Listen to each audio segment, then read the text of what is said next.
I just pray for those caregivers all the time, for anyone taking care of Alzheimer's or dementia, because I just hate that disease, but it's hard to explain until you live it. It just wears on you, and if you physically can't take care of somebody, that's where we fill in the blanks. And that's what we do. We have so many clients who want to stay in their home, who do not want to go to assisted living. They want to stay in their home as long as they can.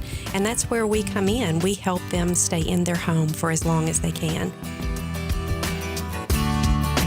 Mid-South Viewpoint, a Christian news and information feature of Bott Radio Network 640 AM, discussing the news, views, issues, and concerns that affect our community. Join us now for today's edition of Mid-South Viewpoint.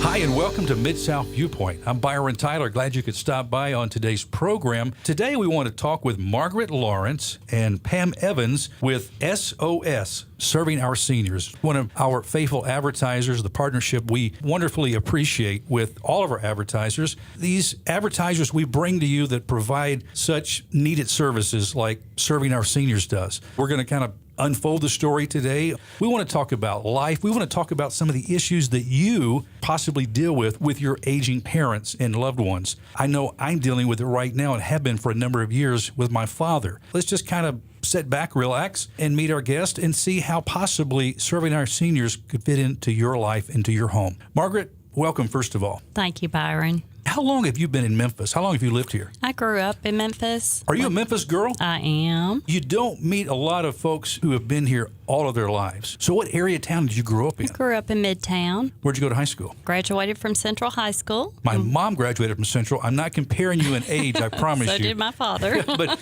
just to say, Central has been around a long time. It has, and it's so much fun to run into some of our clients that did graduate from there, too. Do you still live in the Midtown community? No, I live out in Collierville now. I only ask that because I love going to Midtown. I do, too. The changes, some of the great eateries there. Wonderful place to hang out. Yeah, I used to work at the zoo and Overton Square, and a special place in my heart. You know, my grandfather owned, there was a Lion Oil gas station at the corner of Poplar and Belvedere. There's a map code now. The Lion Oil's not there anymore. Okay. But for like 46 years, my grandfather owned and ran that gas station 6 days a week. Good memories growing up, hanging out there in That's Midtown. neat. And what did you do at the zoo? Did you feed the animals? I was a teenager. I was 14, and they let me work there in the petting zoo area. Oh. So it was so much fun. I could help visitors not get spit on by the llamas, and I got to take care of the horses there and chinchillas. Some great experiences doing that. I did. I love animals. Now, did you stay and go to school here? Did you move away to go to college? After graduation, I went off to the University of Tennessee, go Big Orange, and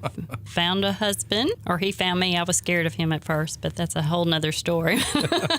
We got married, and then I moved all over Tennessee. We stayed in Knoxville for a while, lived in Murfreesboro, and now we're back here. How long have you been back here in Memphis? For about 17 years. Okay, a little bit of time then. Yeah. Memphis is, I moved away for a short time, about 3 years, but I love this city. It gets a bad rap sometimes on the news, but there's some great people in our city. Yeah, it's a great community. Memphis does have wonderful people here, and time again, we just have a sweet heart that I don't see throughout the state of Tennessee. We just have that welcoming Southern spirit that makes Memphis a little more special from other areas. It really does. And I don't want to exclude you, Pam. Find out a little bit about you. Of course, you work with Margaret as the office manager at SOS. Tell me about growing up for you. Did you grow up here in Memphis? No, my family moved here from Louisiana about 5 years ago. Now, it wasn't a result of Katrina, because I know it was 10-year anniversary coming up, but was it connected in any way? No, my husband was transferred here. Okay. Tell me about your life and your husband. You have children. Tell me about your family. 3 kids. Son driving. He's 17. A girl. So you pray a lot then? Yeah, I do. I pray a lot. I have a girl in middle school, and I have a little 10-year-old that goes to Bodine here in Germantown. Okay. She has dyslexia? She is dyslexic. She keeps us going. I have a son that's dyslexic. A little bit familiar with Bodine School. It's an awesome school. I hear great things about it. Well, thanks for sharing that. SOS, Serving Our Seniors, is really a service to folks with aging loved ones, a little extra assistance maybe in times of need. What was the idea about starting SOS? I prayed for a whole year of what to do. When we moved to Memphis, I was able to retire and stay home with the kids, and that was such a special time in my life, such a big transition also, because I'd always worked. all of a sudden I had time to cook and take care of things that I needed to take care of in my life. When my kids graduated from high school, they left me, and I've always liked to work. So I prayed for about a year. I needed direction. I've learned as I get older to always seek His guidance first. And He put seniors on my heart. I would have not thought that that would be complementary to my skills. Right. But God just does what He does, and we're able to assist people in a time of their life. They just need a little extra help. We try to provide that and the comfort for the family members that can't be there with them. To what extent, Margaret, do you offer assistance? We are non-medical, so we can't give shots, but we do help bathe, dress. We've got 3 licensed beauticians on staff, so we can cut hair, do manicures and pedicures for our clients that can't get out of the home or are bedridden. We put out a wish list when we were starting SOS about everything we would want for our parents. We've been able to acquire all that talent. Give me some details, things that you've been able to do. One of them was electronic media, helping people with their phones or computers. That's big. Other needs are just going to the doctor's office and being advocates for them, helping them make sure that their meals are cooked correctly, grocery shopping, just menial labor stuff, making beds, doing laundry. When people have arthritis, I remember my grandmother couldn't even open a jar of honey because her arthritis hurt her so bad. Many a times I just loosen caps for Gatorades or Ensures so they can get into them. Very practical situations. Is there a typical client that would call on your service? Age and category needs, or does it all vary? It kind of varies. Sometimes it's the clients or their spouses. It's great when they realize they need some assistance, but they're not always proactive, and they try to do things for themselves as long as possible, and sometimes it's too late then. Then the responsibility falls on a family member, and a lot of times they're calling us. How difficult is it getting a senior adult to come to that place realizing I probably shouldn't be driving my car, or I need a little extra help around the house, cooking and some of the daily chores? That's kind of hard to face up to, isn't it? It is. I love it if our caregivers can anticipate. We're not always able to do it, but I really try to hone in on not too many people want to ask for assistance. If you can kind of figure out what they need in the morning, help them with a cup of coffee or get their breakfast made for them. Just look around the home and see what needs to be done and try to assist in that area without them having to say, can you water the plants or do the laundry? We can see that there's dirty clothes. We can wash them and get them back to their closets nice and neat. Pam, we mentioned that you are the office manager with SOS, serving our seniors, but you have some experience at being a caregiver too. I think that's how you started out working with SOS. It is how I started out working with SOS. The first client that I had, and I'll just use her first name, it was Miss Georgina. Just absolutely adored her, and she passed away last year. But her family was her main caregiver, and she was married, but she had recently lost her eyesight about 5 or 6 years before she passed away. Her family had worked out a schedule where they were there most of the time, but they needed somebody kind of in the interim when they couldn't be there. And so that's what I did. I took Miss Georgina to her doctor's appointments. I did laundry. I cooked. Anything that her daughter would have done or could have done if she'd have been there, I did. And I remember one time my 10-year-old, she asked me, what do you do? She had so many questions. And I told her one day, I said, you know what I do is I do for Miss Georgina what I do for you, only Miss Georgina tells me thank you every day.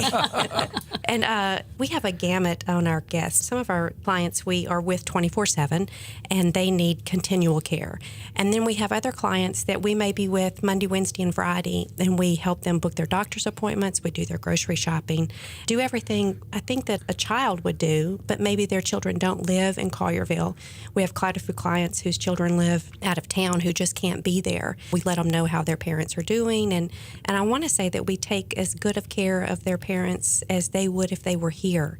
We have some clients that we started with because they maybe broke a hip, and we were with them 24/7, and then we went to just a couple of days a week to we might see them every other week now. And then we have a few clients, they are their only spouse's caregiver. And maybe they didn't even know they needed help until they had us come in the home. And I have a client in mind that she had no idea she needed as much help as she does. And now, she's just so happy to get out of the house because without us there, she wouldn't be able to do that. Recently, I went to the funeral of my aunt, and my uncle had taken care of her For 12 years, she had been diagnosed with Alzheimer's.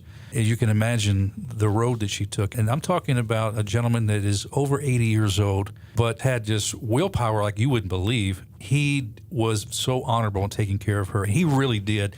And that was a very unique situation because so often the spouse is not able to do that, doesn't have the physical strength. And amazingly, God had blessed him to be able to take care of her to the very last breath. And I told him, I said, I'm so proud of you. Thank you for all you did. And he was there for her, never asked any family member to help him. He saw it as his own responsibility. And the thing is, having a family member that's aging or dealing with some of these circumstances like we're describing here, you have that love, but as you mentioned, you might not be able to do that. In my case, my father has some situation where he has to take a number of medications throughout the day, and there's no way I could do that. My dad's in an assisted living. That can be quite expensive, and that's one of the burdens for some families. They just don't have it. Thankfully, he was wise in his early years with his money, so his money is going toward his needs right now, and I'm so glad that that worked out that way. But there's so many family members who can't afford what it costs to put a loved one in an assisted living, and they need SOS, Margaret. Yeah, thank you for bringing that up. We've had a family member also battling dementia. He's since passed on. It was my father-in-law. He was a strong man. My mother-in-law tried to take care of him as long as she physically and mentally could, but we as children saw that her health was starting to decline too.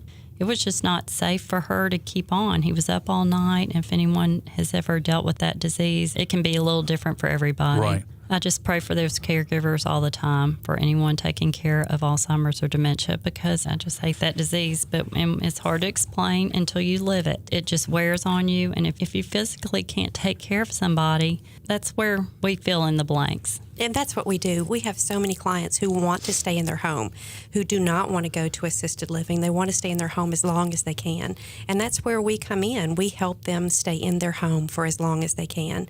And Margaret can go in and assess the home. For a lot of our clients, believe it or not, they don't know that there's such a thing as a bar that you can put outside the shower, or you can put outside the garage that will assist them. There's so many things that Margaret knows when she can go into a home and say, this is what I think you need that will keep you in the home longer, that they may not have just known about. We try to help them stay in their home as long as possible. And we can work with the family if they want to assess in 6 months, how's mom and dad doing? What do you think? You know, is it time to maybe look into assisted home? That's where Margaret comes in with her expertise and can say, this is where we are, this is what I think we need to do. I know you have some of those stubborn family members, especially those who grew up in the Depression time. Like my wife's grandfather, saving every bread wrapper and everything you could think of. Of course, he lived to be 95 years old, and his wife, even in their early 90s, he was still taking care of her, but he couldn't really do it. He wasn't properly doing it. And finally, they were able to get her into a nursing care, which she really needed so bad. Bless his heart, he was there by himself, but he got in his car every day and drove to that nursing care and stayed there from morning until it was time to go home, and did that until he could no longer do it. And when you see that, it hurts, and you feel guilty sometimes as a child of your family member going through that, Margaret. Guilty when you don't know what to do. Something's got to be done. And then sometimes your family member is unwilling, like you said. They don't want any help, even though they desperately need it. What do you do in situations like that? You threw out a few different situations, and those are going to be tough to handle. But as children and watching our parents love each other till the end, it's a beautiful sight. And a lot of times we don't understand why mom or dad wants to be with that person for as long as they want to, or sit there day in and day out.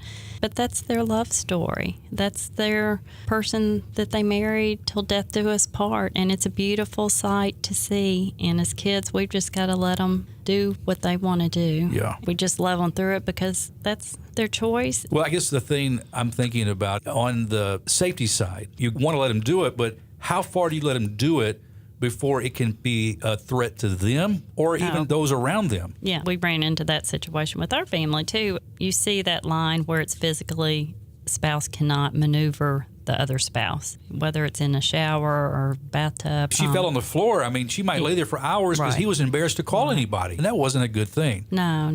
And it's great to catch it beforehand, and I love it when people are a little proactive. Usually it's the kids, and they ask mom or dad, say, this may happen, and go ahead and line us up. We have a detailed assessment form and a safety check we can run on the house or assisted living or independent living or wherever they are, just to avoid that broken hip time or that fall that can put you in the hospital, and then it can wheel out of control from there sometimes. There's another part of this story that you told me that you've had cancer, I believe? Yeah, I'm a survivor. It has been 5 years, so I'm hoping to get kicked out from my doctor's care, but that's going to be his decision. But it was a time in my life where I realized what letting other people take care of you meant. And I was not able to take care of myself for a little while. And it's an interesting predicament to be in, but it gave me a whole nother heart on seeing what cancer patients need, and we do take care of cancer patients. We have added that to our list of care. We know what it takes to come home from the hospital. I had 3 people all at one time trying to get me through the door when I came home from the hospital. My husband was picking up medicines. My daughter was helping me through the door, and I started throwing up. My mom was washing clothes, and, it just took a whole crew to get me from the car to the bed. What do people do when they don't have family members? And that's where we want to come in and help. Yeah. It may just be for a little bit, but that's where our heart is. We love to be there and assist because we can. Typically, when you look at making arrangements to help a senior or family member, are there contracts involved? How do you guys work based on your services? How do you provide those?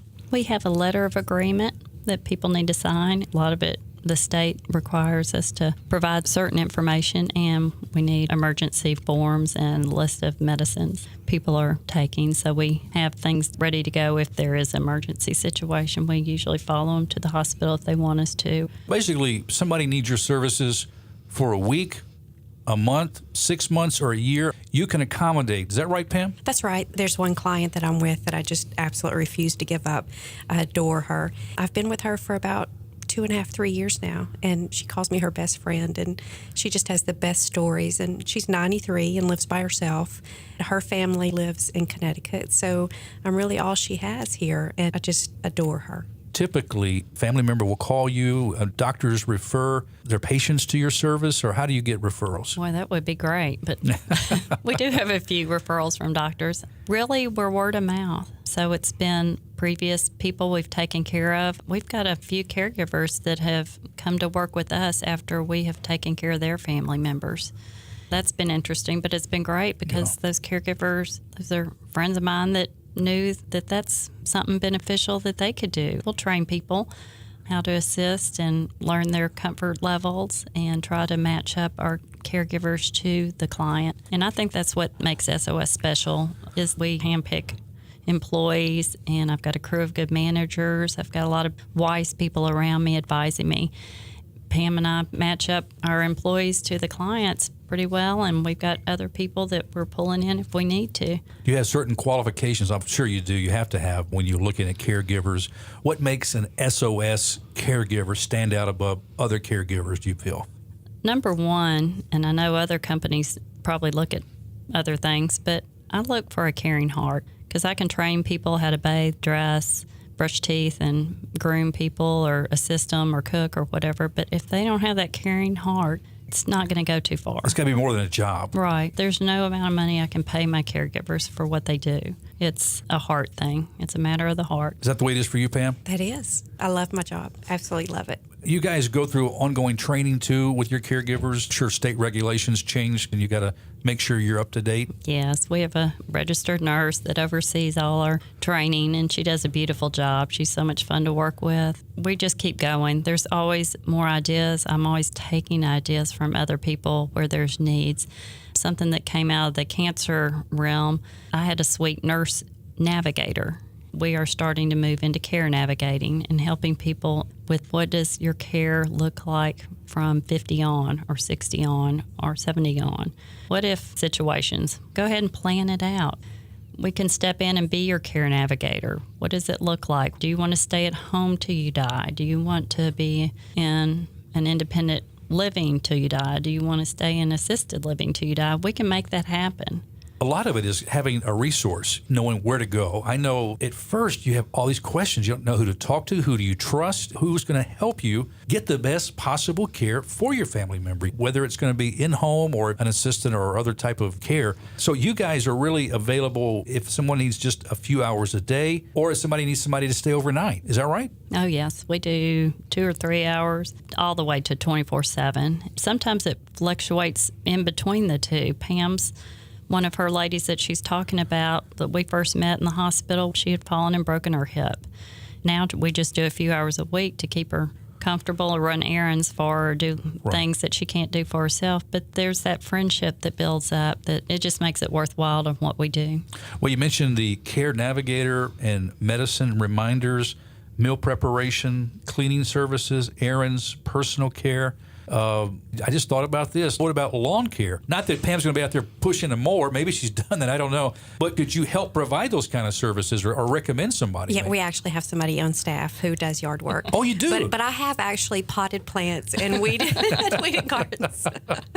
Me too. Well, it's fun. Whatever really makes that individual, it's all about a relationship of trust, really. For most of our families, it's not that their kids don't want to be there, it's that they can't. Either they live out of town or they have full-time jobs themselves. And they're managing their families. They have their own kids still at home sometimes. Yeah. And it can be overwhelming. That's another part where I was talking about the guilt, because you've got your family and you can think, well, what about mom, dad, or grandma, grandpa? I want to make sure they're cared for, but I've got all these responsibilities here with my own family and children, doing what I can. So serving our seniors is a perfect fit. You know, it's just so nice to be able to help people. And as you mentioned, from lawn care to a lot of times we're overseeing construction projects with clients, a new bathroom being fitted for our clients. They don't have family that can oversee that, and we can get prices for them and help them make wise decisions with their updates to their house or security systems. We do have the 24-hour button, which I love if people are living on their own. That emergency button, if you fall, you can punch. And does that connect to your office? You can use 3 numbers wherever you want the operators to call. You can help set that up and provide that. Oh, yeah. Okay. Yeah. This has been great, ladies. Thank you so much for really sharing a heart of compassion and a heart of love for your clients and those that you call your friends, Pam, because they really have become family to you, haven't they? She has. All of the ladies that I've worked with have just been like family. We still send Christmas cards to the kids, Miss Georgina's kids, and this other lady that her name is Miss Virginia, but she is just adore seeing her every week and has become a great friend. That's awesome. Okay, now, Margaret, what's the best way to connect with SOS? You can call our office at 901-861-1199, or we've got a website. It's SOS-seniors.com. SOS- the little dash mark. Seniors.com is our website. And then 901-861-1199 is our office. And what's really great about SOS is you guys are locally owned and operated. You're homegrown anyway, being here in Memphis. Of course, your office is in Collierville on North Main Street, 155 North Main Street. And so I like that because you got that personal touch. You're not having to worry about a corporate office and all that kind of thing. You can really bring it home. This has been great. Thanks for sharing. Friends, I hope you've learned from our program today with Margaret Lawrence and Pam Evans with SOS-Serving Our Seniors. We really appreciate the relationship we have and you sharing what you guys do on Bott Radio Network. What's it mean for you to be advertising with us? I had the sweetest people calling in, and I get to see someone tomorrow morning. It's nice to be working with fellow Christians. It's nice that I can do this. Y'all have taught me many Bible lessons through the years, and I've always appreciated listening to 640 AM. So it's nice to be able to support it in financial means, too. Well, we thank you so much.